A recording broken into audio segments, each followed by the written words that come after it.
Hello friends and welcome. I'm Sarah Liz from Sassy's LLC and today I am back with the Spellbinders Club Remix. This might be my favorite video of the month. We do it every month and we take some old Spellbinders clubs and the new ones and we mix them up to see what we can make. We are also using the Christmas in July free printable kit that came out at the beginning of the month. It has circle sentiments, rectangles, and strip sentiments, and there's a card sketch in it that we will sort of loosely use coming up in card 1. We will also be using a sentiment from kit 38 that came out when I was on Craft Roulette a while back. If you're interested in these free printable kits, all I ask is that you subscribe to my channel, and if you ring that bell, you'll be notified every time there's a new free kit. So for card number 1, this is the first card I made with these kits. I knew immediately I wanted to try this. We're using the Latticework embossing folder that came out in May. If you don't have this one, totally fine. I mostly just wanted some texture back there, and I liked that it had this sort of brick-ish pattern. One of the Craft Roulette parameters right now that got me thinking is a card for a teenager. And so I remember myself as a teenager thinking I was super tough and super cool, but really like I could have used a hug. And so that's what we're going for, is like a card for my younger self, I guess. I am taking my Gonzai Tombi metallic watercolors, and I started here kind of real time just to show you how slowly I was moving. I knew I wanted that layered watercolor look that's so gorgeous that you like watercolor and then dry it and then watercolor and then dry it, but I don't have the patience for that. So instead, I'm just using a variety of different colors of gold metallic paint, and it's gonna give me a kind of similar look. Because I wanna avoid oversaturating my panel, I'm also blotting it just with my rag that I keep for cleaning up messes in the craft room. I'm also using a water brush. There's some water in the pan, but I didn't want to flood it. I wanted to be in control of how watered down it was or how opaque the paint was going on. And so I'm squeezing that water brush as I go along and shaking water out with it. So we started in real time and then we went double time, which is how I always have my videos. But here at the end, we're at triple time, so we don't need to be here all day. And I'm just adding a little extra paint towards the bottom. I want it to get sort of lighter as we move up. I'll blot that off a little bit, set it aside to dry. It's Nebraska, it's summertime. It took about 5 minutes. But while that's happening, we're gonna make some boots. These are supposed to be ice skates. They're from the small die of the month for July. And I love the look of ice skates. They're brilliant and elegant and just a lot of fun. And you can stuff them full of foliage and poinsettias and whatever you wanna do. But I knew there would be lots of inspiration using them as ice skates, and I couldn't help but see this boot. And then one of my subscribers, Created to Bless, said she was seeing kind of a hiking boot in here too, which I love, and then maybe using the top of the birdhouse from the large die of the month as a tent, and you could do like a camping card. If I have time, I might try that. That sounds awesome. So I'm using glossy black cardstock and some matte silver cardstock for the bottom heel. And then I cut the laces out of gold glitter cardstock from Spellbinders. This stuff is awesome. You want to start with the laces at the bottom and just line them up with the holes on the left and then the back of the boot on the right, because they don't go all the way up. Some of the holes for the laces don't actually have laces. Instead, they sort of wrap around the outside of the boot. And that's, to me, where it really said like tough girl boot. So I am tapping glue off on the back of my hand before I add these skinny pieces, because I don't want that glue smearing onto my glossy cardstock. It's really obvious if it does. If that happens to you, just go ahead and use like a wet paper towel or a Q-tip or something. And while the glue is still wet, you should be able to wipe it away pretty easily. My panel dried quickly, but it is a little bit warped, so I'm using lots of glue, and then I'm gonna go ahead and put something heavy on it. I'm just gonna give it a few minutes. I know there's all kinds of fancy paperweights out there, but I've got punches. Anybody? I've got probably 100 punches still, and I cannot bring myself to get rid of them or give them away. So anyway, the card sketch from this kit has 3 skinny strips that go down the center of the card. I skipped those, but I did include this 4 1/4 by 2 3/4 inch panel. And then there's a layer that's supposed to go on top of that that would be 4 by 2.5. I did 4 1/4 by 2.5. It's probably about a 1/2 inch from the top. You can use the sketch if you're really like concerned about matching that measurement, but I just eyeballed it. I wanted to leave as much of that gold splatter at the bottom if I could. I used the Essential Modern ovals for my sentiment, and we're going to use a small one. So here's how I did this. Shout out to Kristen. This is the PDF file. And when I go to print this, I want the one that doesn't have the circle around it. I actually have 2 pages of sentiments in this craft roulette kit that don't have circles. Again, I will link that below in case you're interested in this printable as well. It also has a bunch of fun folds. So I'm going to tell it I want pages 2 and 4, the ones without circles. But then my printer has this more settings. And when it says pages per sheet, I want 2, and it will shrink them down to fit 2 per page. Most printers have this setting, even if yours might look a little different than mine. So I cut that page down so I could get to this sentiment that was kind of in the middle of it. And then I ran that through my die cutting machine as well. The right-hand sides are kind of mucky. It doesn't matter. We're going to trim those off. I want to nest them so that I have that same margin on the top and the bottom and then on the left. This sentiment says you are totally, absolutely 110% enough. And I just love this. I've got some people in mind that may need this card down the road, so I'm going to hang on to this one. I'm gluing that onto the edge of my card. I have my boots there just to get the placement right, and then I will flip the whole thing over and I will just trim off that excess with my scissors. If you don't have those ovals, you could use our regular circle dies, right? Or smaller circle dies or anything like that. Just substitute whatever you have. These club remixes aren't trying to push you to go back and buy clubs you didn't buy. A lot of us who've been subscribing for a while have them just sitting in a drawer. So my goal is to take out old supplies, get more use out of them, but then also to give you substitutions if you don't have those things. I glued the first boot down. On the second one, I put some really thin foam, 1mm foam, kind of around the left and bottom just to even it out. It's a lot of cardstock, and that finishes up card number 1, my friends. Here comes the big one. This card, I was dreaming about this card, and I'm so excited to share it with you. As you press the button at the very bottom, the lights turn on and you get this twinkling swirl of magic, and I just love it. So the star of the show for this card is really the twinkle lights. These are from Pearblossom Press. They're super easy to use. I'd never used them before, and I was just thrilled with them. And then this press stamp set for the word press that we're going to stamp on our book. This is the large die of the month from Spellbinders for July 2024. And these birds reminded me of like old school fairy tale movies, and they really inspired this card. So I thought I would also grab this classic Tales die set. It's a former large die of the month. It's still available, but I just wanted the books really, and then a pumpkin, right? So this is Autumn Wonder, also from Spellbinders.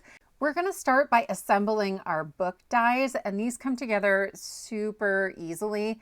And actually, I end up putting 4 together and only using 3 of them. I love this open book, right? That to me is like we're opening the book and letting all of the magic come out. I'm an English teacher. This was like, I lost my mind a little bit getting excited about this one.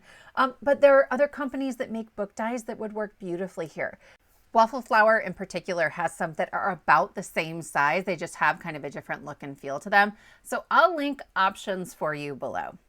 I am adding my glue all over the back of the top piece of the book. I'm going to be gluing these onto silver foil cardstock, and it's kind of slick and the glue can get weird. So I just let that glue dry and get really tacky for a minute, and then I put it down on the foil cardstock, and that's a little bit easier. There is a piece that goes inside that big oval, but we'll do that at the end for our button.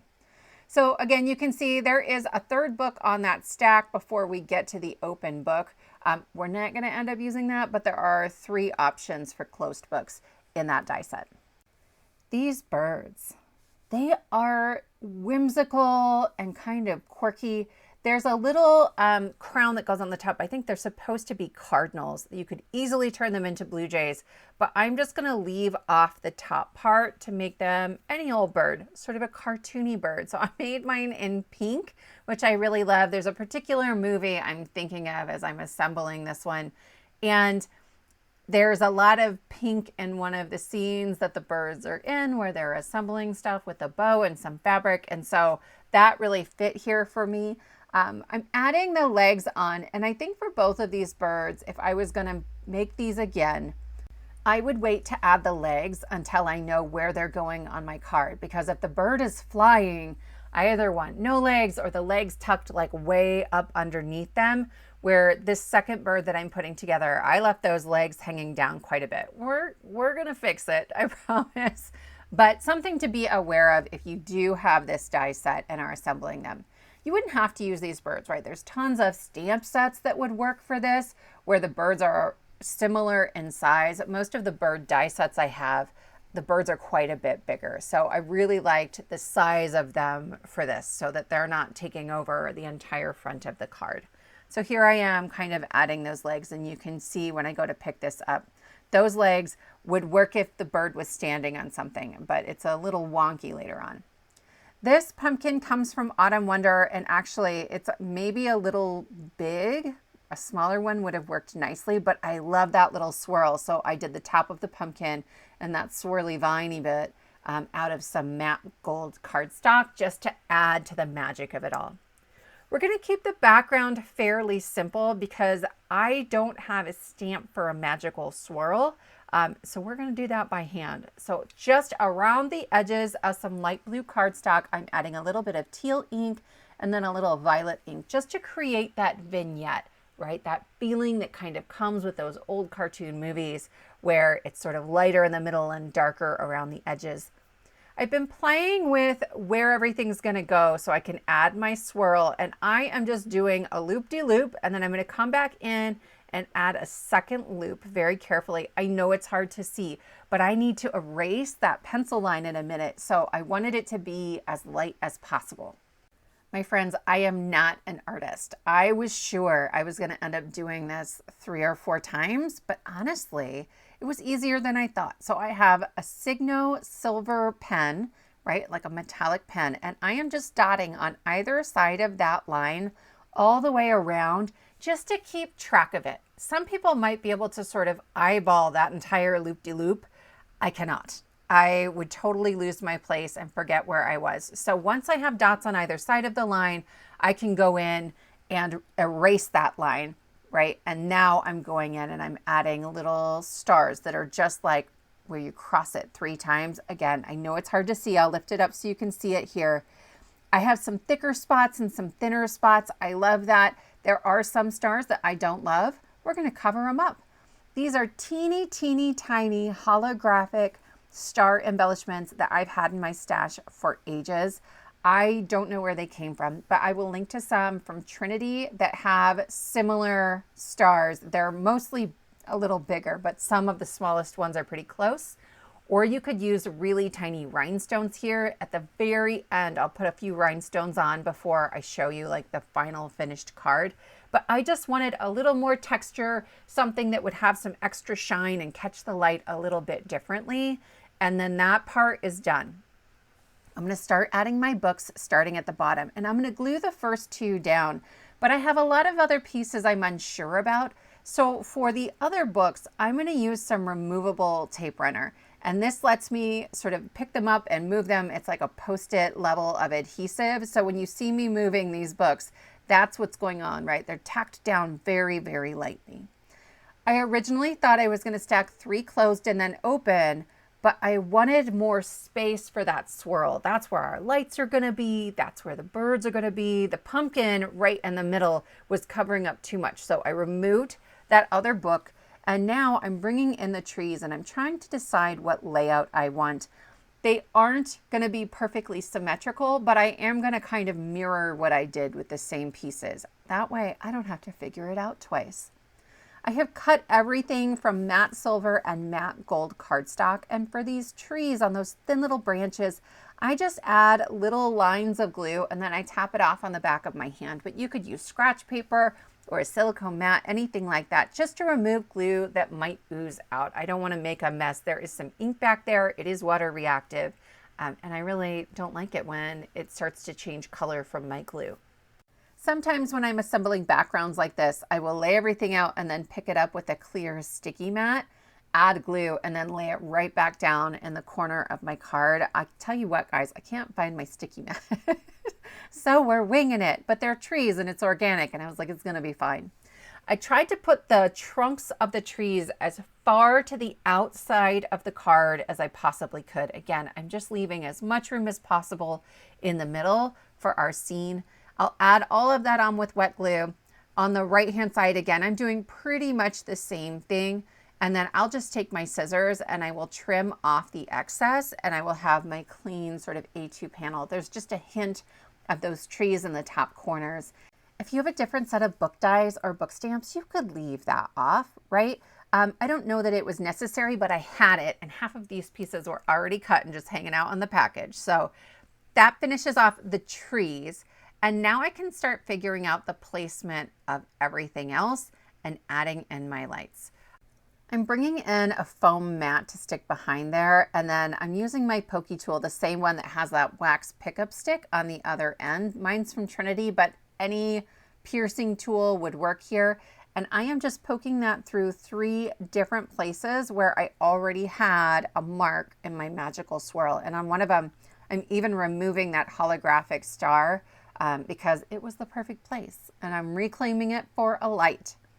I will then flip this over and I'm going to get out my twinkle light. This is it. The mechanism is super simple. I just add my battery in there and then I press the button and the lights light up.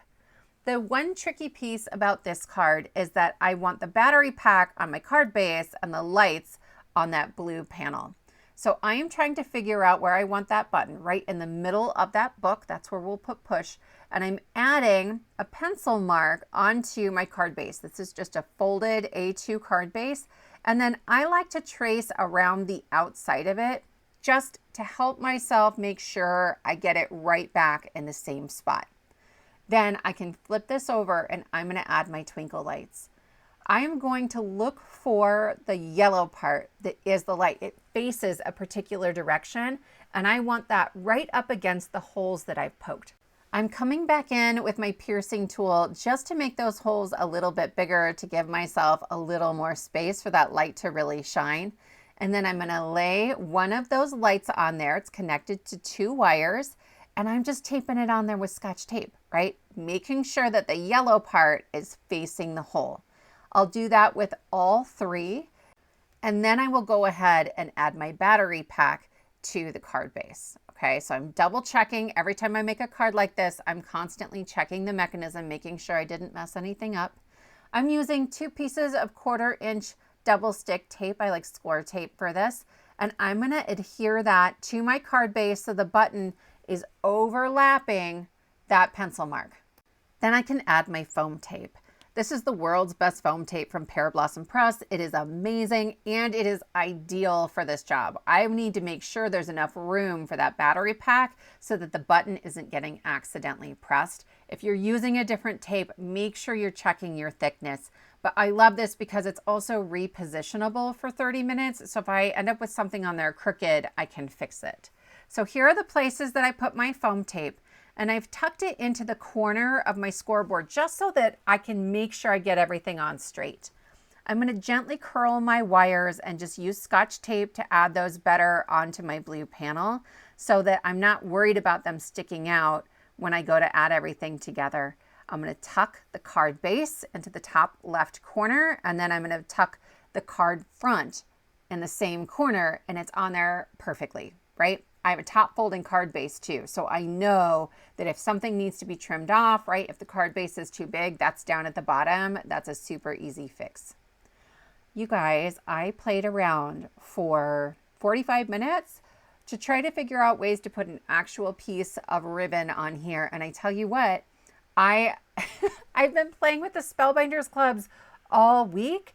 And one of the clubs was sitting on my desk, the small die of the month. It has this bow that is perfect. It reminds me so much of the movie, right? And I don't know why it took me so long to figure that out.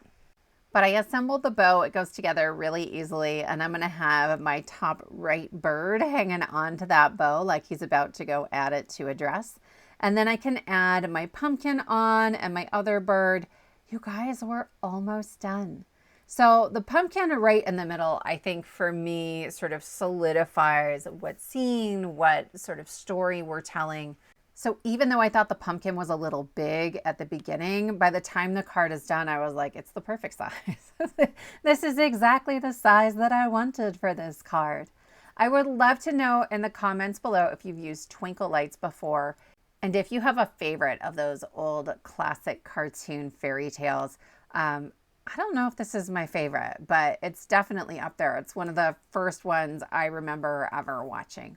So I'm adding a little bit of glue, and then I'll tap that off on the back of my hand once again, just to make sure that that glue isn't going to smear. This one is overlapping some shiny cardstock, and it has a tendency to want to sort of move around up there. So we're avoiding that. Here's my press stamp set. There are little dies back there that coordinate with the candle flames and some other things, but I am just going to use the sort of scripty press, and I love how that font really pairs well with this scene. I'm going to stamp it a couple of times because I was feeling brave this day. I decided to do some free range stamping. It worked out. And then here's that tiny little die from the set that cuts out the center for that bottom book, and it says press. I'll add a little bit of glue, remove any of the excess on the back of my hand, and then I'm testing it kind of while I'm adding it on there, right? I'm pressing firmly, and there go my lights. For a sentiment, these are free printable sentiments. I release these twice a month on my channel, and these coordinated with that book die set that came out back in March. And so I have a bunch of like Disney themed, Harry Potter themed, New Home, and I'm just using the strip sentiments. They also come in circles and rectangles. So I'm just lining the tick marks up on the blade of my trimmer to make sure that I cut them out straight. And this one has 2 lines, so we'll use one for the inside and one for the outside.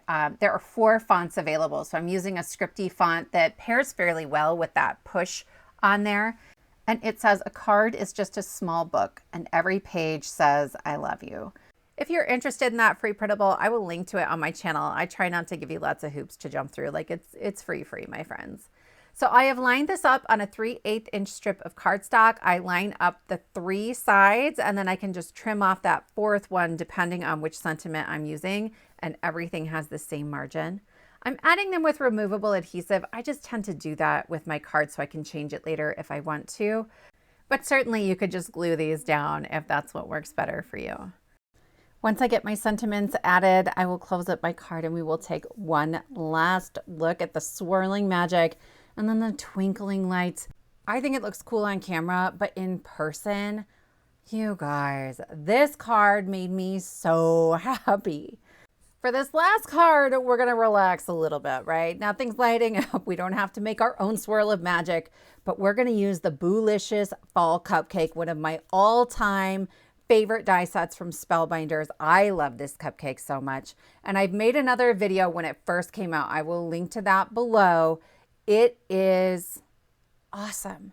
So I just ink blended a little bit at the very bottom of my cupcake wrapper. I have the 4x4 inch WaffleFlower grip mat, and I love it for that because I don't have to get out the big stuff. It's not taking up a ton of room on my desk. It works great. Then I will layer these pieces together. I have a chocolate cupcake. I have 2 pieces of the liner, and then there is a whole bunch of frosting. The frosting has these drips on it, and maybe they look spooky, or maybe they just look like I made it. But I decided on this one, I was going to show you that you can trim them off because it extends the life of this cupcake, I think. I'm just going to put a little bit of glue on the second layer. Layer 2 goes on top of the bottom layer, but everything else layers the opposite direction. So little lines of glue, and I will stack those up. I was just double checking on this die set to see if it's even still available. Not only is it available, but there was an add-on for it that has been gone for ages and ages and ages, and it is back as well. The original set as a large die had the cupcake, but then all sorts of like fall and Halloween decorations. There was like a creepy eyeball, some other fun stuff. But then the seasonal decor add-on, I think that's what it was called, seasonal cupcake toppers, has like a chick and a snowman and a Santa's hat and some hearts and an arrow for Valentine's Day. But really, you can stick anything on here. I'm about to stick a poinsettia that didn't come with it, and that's how I like to roll. This is another newer die set from Spellbinders. It's called the Nested Postage Labels and Tags. I got it, I used it, I loved it, and then I couldn't find it. You guys, I put things away pretty well, but I don't know what it did. Anyway, it showed up like the day I was making these cards, and I was like, this is the one. You don't need that die set. I like it. It's got the postage stuff, and then there's stitching on that white layer. It's actually a shimmer white cardstock, and I love a stitched everything. Okay, so if you don't have that, go ahead and use ovals or just cut some rectangles, whatever you want to do. I wanted just a little bit of a lift. So I've used the 1mm foam rolls from scrapbook.com. I like that there's one that's an inch wide, so I'm not sitting there working on foam tape for days. And then there's one that's like a 1/4 inch wide that I ran right through the middle. Then I'm going to go ahead and trim another one of our strip sentiments to add on to this card as well. I already had a bunch cut, so I'm just lining up the tick marks, and then I'll use that finger blade to make sure that my margins are even on the left and right side. I have a 3/8 inch strip of pink cardstock. I think it's the same pink cardstock from the last card, though I made them on separate days, maybe separate weeks. It was sitting on my desk, so we're using scraps, and I love that. So I'm going to trim that down, and then I will add this one with glue because it's going to need some shims.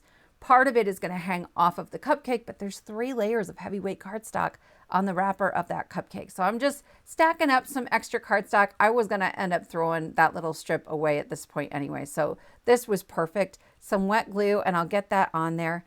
And then I can keep working on decorations. So I'm going to put a couple of holly leaves behind our little bird. That bird is from the large die of the month. We just made a couple. In fact, we made them in the same colors. So I didn't think you needed to see all of that again, but I'm wondering sometimes as I'm editing, do you guys really want to see me put all of the die cuts together? I mean, I'm going to cut out one of the boots if I'm doing 2 boots, right? Or one of the birds if I made 2 of the same bird.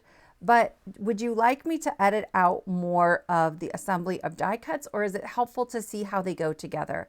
I love assembling layered die cuts, but I know that sometimes it can be a little tricky. So I've always left it in case it's helpful to learn from my mistakes, right? I try to leave those in there as well. On my poinsettia, instead of using the die for the center piece, I am going to use some little gold flat back pearls, and that will finish up card number 3, my friends. We have mixed and matched old and new clubs, but really mix and match whatever you have, right? Dig out your old supplies. Here's a bonus card I made with some friends on a live stream. I will link to that below. We were all using Spellbinders kits.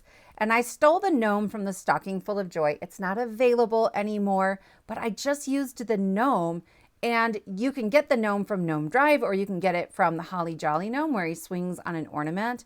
And then I've used the large die of the month for the birdhouse and the bird, and the small die for that little poinsettia. So just mixing and matching, getting more life out of things. We're taking one last look at these cards. I would love to know which one is your favorite. I will link to all these videos that I've mentioned below, along with a playlist for emergency cards. If you are interested in the free download that goes with these kits, all I ask is that you subscribe to my channel, then click more or show more below the video, and you'll find all the details about the supplies I've used and how to get that free printable. Thank you so much for joining me, and I will see you next time.